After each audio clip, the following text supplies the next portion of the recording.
আহা, নারী কত সুন্দর অভিনয় করে। বড় ভাই এত হবে ক্যাব লাগে না। নারীর মায়া পড়িস না রে ভাই। কি হলো ভাই? এটা কি দেখলাম ভাই? ধরো এটা কি হইলো? কমেন্টটাই নষ্ট পুরো। যা ভিডিও বানাইতাম যা। হ্যাঁ, হ্যাঁ।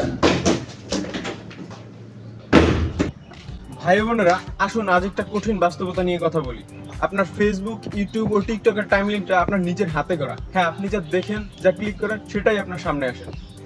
আপনি আপনার বিবেকের কাছে প্রশ্ন করুন, আপনি এসব কি কন্টেন্ট দেখছেন?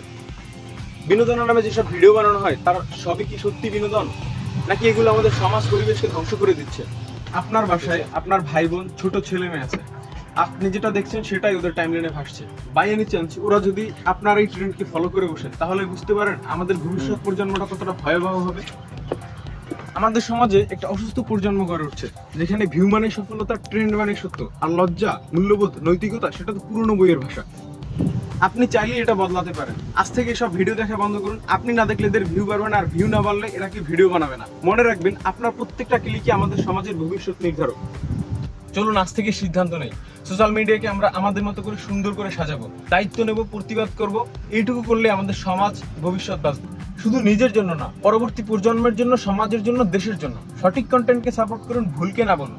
হ্যাঁ, এটাই আমাদের নৈতিক দায়িত্ব।